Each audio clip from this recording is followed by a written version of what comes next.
Howdy, Jacob here. Today we're looking at Cohen Steers, ticker symbol CNS.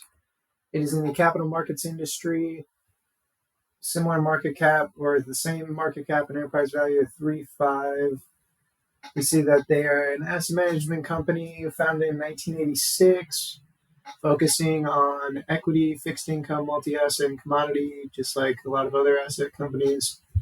Return on invested capital looks fantastic. Again, similar to other capital market companies, but when you look at the growth here, we see that revenue is up quite a bit, about probably 60% over the last 10 years, but gross margin is down 8% from 56 to 48, and operating margin is down 6% or 5% from 38.8% to 33.6%.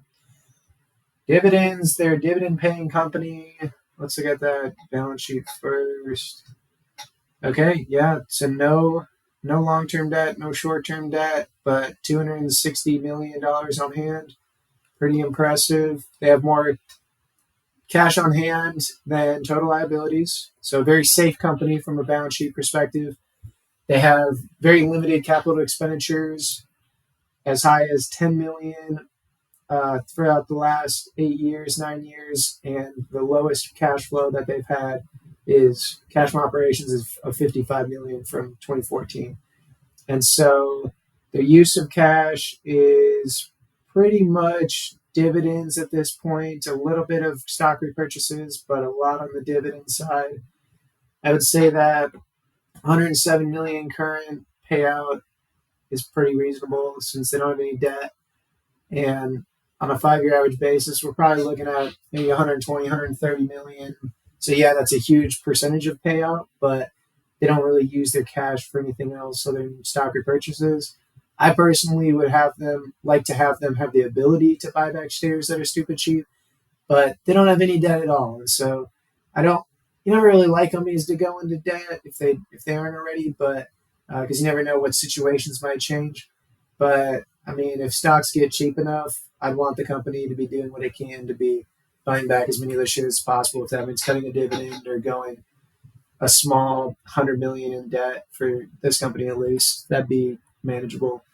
So I think we're ready to get to some assumptions here. Nothing really too much to go over. I'd say that pretty much 3% growth, 13p price free cash flow, since I'll say they probably have close to inflation-like growth at the end of 7 years, and saying that although the return on invested capital is super grand, well above their weighted average cost of capital, I'm sure at 39%, they are handing it all back to the investors through stock repurchases and dividends. And so, they might find an opportunity to invest in and get that great return, but for a capital market company, that's really it really just appears inflated. And then I'll probably go pretty close to historical averages here. 29, 25. Why not? Let's do 29, 26. And then 0% share change. As for the dividend, I'll keep it the same. I mean, it's a pretty big percentage payout, but again, historically, I have to balance out what they've done historically with what I want them to do. And since they can afford it by having more cash on hand than a good amount of cash on hand, no long-term interest-bearing debt, no short-term interest-bearing debt from a long-term, short-term debt perspective. I think I'm done here. So we get to a price that needs to fall 64% to get a 50% return with these assumptions. It's just not there yet for me. So quicker video, but hope you enjoyed it and have a great rest of your day.